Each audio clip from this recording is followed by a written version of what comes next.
Hello दोस्तों, एक बार पुनः आप सभी का आपके अपने YouTube channel DL study classes के प्लेटफार्म पर बहुत बहुत स्वागत है। दोस्तों, एसएससी जीडी 2023-24 के एग्ज़ाम के लिए वर्दी टेस्ट सीरीज के नाम से हिंदी का प्रैक्टिस सेट चलाया जा रहा है, जो कि आपके एग्ज़ाम के लिए बहुत ही महत्वपूर्ण है।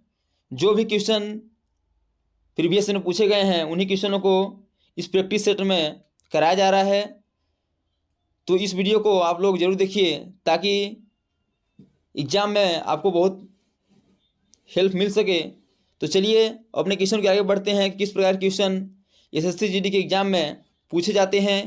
पहला क्वेश्चन है कि दिए गए वाक्यांश के किस भाग में त्रुटि है। आपका एक वाक्यांश दिया गया है कि मैंने सारा माल उसके हाथ में बेच दिया। बताना है कि उसके किस भाग में त्रुटि है। ऑप्शन है बेच दिया है, मैंने सारा माल या उसके हाथ में। तो मैंने सारा माल उसके हाथ में बेच दिया है, जो उसके हाथ में है इसमें त्रुटि है। अब त्रुटि कहाँ है तो उसमें हम देखते हैं कहाँ त्रुटि है। लिखते हैं कि मैंने सारा माल उसके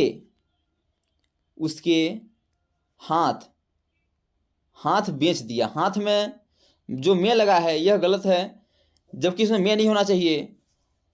इसमें होना चाहिए कि मैंने सारा माल उसके हाथ बेच दिया। इसलिए इसका ऑप्शन नंबर डी करेक्ट हो जाएगा कि उसके हाथ में त्रुटि है। अगला क्वेश्चन है कि दिए गए वाक्यांश के लिए एक शब्द दीजिए। आपका वाक्यांश दिया गया है प्रार्थना या निवेदन करने वाला। बताना है कि प्रार्थना या निवेदन करने वाले को हम एक शब्द में क्या कहते हैं, तो उसे हम प्रार्थी कहते हैं। इसलिए इसका option number B correct answer हो जाएगा, प्रार्थी। अगला क्वेश्चन है कि दिए गए वाक्यांश का समानार्थी शब्द बताइए। दिया है कोयल का समानार्थी शब्द क्या होगा। तो कोयल का समानार्थी शब्द होता है जिसे हम पर्यायवाची भी कहते हैं। तो इसका पर्यायवाची या समानार्थी होगा कोकिला। इसलिए ऑप्शन नंबर डी करेक्ट हो जाएगा। अगला क्वेश्चन है कि चंद्रमा के समान मुख रखने वाले वाक्यांश के लिए एक शब्द क्या होगा। तो चंद्रमा के समान मुख रखने वाले को हम चंद्रमुख कहते हैं। इसलिए इसका option number B correct answer हो जाएगा। अगला क्वेश्चन है कि ऊपर की ओर जाने वाले को हम एक वाक्यांश के रूप में क्या कहते हैं।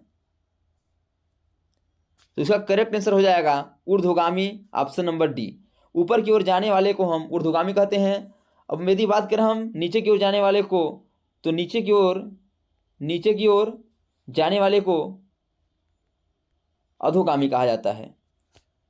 अगला क्वेश्चन है कि दिए गए शब्द का समानार्थी शब्द चुने। ये बताना है कि युक्ति का समानार्थी शब्द क्या होगा। तो युक्ति का समानार्थी शब्द होता है उपाय। इसलिए ऑप्शन नंबर एक करेक्ट आंसर हो जाएगा। अगला क्वेश्चन है कि रिक्त स्थान की पूर्ति के लिए सबसे उपयुक्त शब्द का चयन करें। बताना है कि वह वृक्ष डैश डैश डाली काट रहा था। बताना कि इस रिक्त स्थान पे क्या आ जाएगा, सामान्य, सखी, सुखी या सुखी। तो वह वृक्ष की सूखी डाली काट रहा था। इसलिए इसका option number C correct answer हो जाएगा।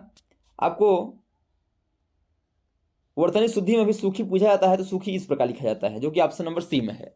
अगला क्वेश्चन है कि आग में कूदना मुहावरे का अर्थ क्या है। तो आग में कूदना मुहावरे का अर्थ होता है जान जोखिम में डालना। इसलिए option number C correct answer हो जाएगा। अगला क्वेश्चन है कि विशाल का विलोम क्या है। तो विशाल का विलोम होता है लघु। इसलिए ऑप्शन नंबर सी करेक्ट हो जाएगा। इसी क्रम में अगला क्वेश्चन है कि दिए गए वाक्यांश का वो भाग ज्ञात करें जिसमें कोई त्रुटि है। यदि कोई त्रुटि नहीं है तो कोई त्रुटि नहीं है चुने। बताना है कि इसके जो एक वाक्यांश दिया गया है इसके किस भाग में त्रुटि है। शकीला भोपाली प्रसिद्ध कव्वाली गायकी है या कोई त्रुटि नहीं है। बताना है कि इसके भाग 1, भाग 2, भाग 3 या भाग 4 किसमें त्रुटि है। तो इसमें त्रुटि है भाग नंबर 3 में। इसलिए इसका option number B correct answer हो जाएगा। यहाँ होना चाहिए कि शकीला भोपाली प्रसिद्ध कव्वाली गायिका हैं, जबकि इसमें गायकी दिया है। इसलिए इसके भाग नंबर 3 में त्रुटि है, जो कि ऑप्शन नंबर बी में है। इसलिए इसका ऑप्शन नंबर बी करेक्ट हो जाएगा। अगला क्वेश्चन है कि दिए गए वाक्य में रेखांकित अंश को प्रतिस्थापित करने के लिए सबसे उपयुक्त विकल्प का चयन करें। उसे व्याकरण का अच्छा बोध है। बताना है कि इस बोध के स्थान पे और शब्द क्या आ सकता है, ज्ञान, आभास, समय या भाग। तो उसे व्याकरण का अच्छा ज्ञान है। इसलिए इसका ऑप्शन नंबर एक करेक्ट आंसर हो जाएगा। इस बोध की जगह पे ज्ञान भी आ सकता है। अगला क्वेश्चन है कि रिक्त स्थान की पूर्ति के लिए सबसे उपयुक्त विकल्प का चयन करें। श्यामा को रोगी पर डैश डैश आ गई, दया, क्षमा, कृपा या अनुकंपा। तो श्यामा को रोगी पर दया आ गई, इसलिए इसका ऑप्शन नंबर ये करेक्ट आंसर हो जाएगा। अगला क्वेश्चन है कि दिए गए शब्द का विलोम चुनें। बताना है कि निर्मल का विलोम क्या होगा। जैसे कि विलोम का अर्थ होता है उल्टा शब्द, उल्टा शब्द जैसा विपरीत, तो निर्मल का हो जाएगा मलिन, ऑप्शन नंबर डी। अगला क्वेश्चन है कि ऋण किसान की पूर्ति के लिए सबसे उपयुक्त शब्द का चयन करें। रोगी ने चिकित्सक से डैश डैश लिया, मंत्रणा, अनुदान, आज्ञा या परामर्श। तो आज्ञा तो किसी से लिया जाता है, जैसे किसी को आना हुआ जाना हुआ, इसमें आज्ञा की बात किया जाता है। अनुदान, कहीं हम धन संपत्ति किसी को देते हैं तो अनुदान देते हैं, तो इसमें करेक्ट आंसर हो जाएगा परामर्श यानी सलाह। रोगी ने चिकित्सक से परामर्श लिया कि यह टेबलेट किस समय खाना है, कैसे खाना है, यह होता है परामर्श। अगला क्वेश्चन है कि सही वर्तनी वाले शब्द का चयन करें। बताना है कि वनस्पति किस प्रकार लिखा जाएगा। आपको 4 प्रकार से लिखा हुआ दिया गया है और इसी में बताना है कि इसका करेक्ट आंसर क्या हो जाएगा।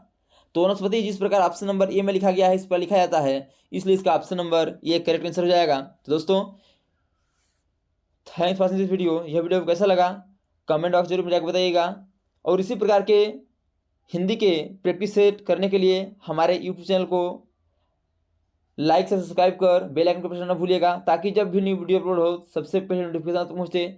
तो आज तक इतना ही, मिलते हैं नेक्स्ट वीडियो में, तब तक के लिए जय हिंद, वंदे मातरम।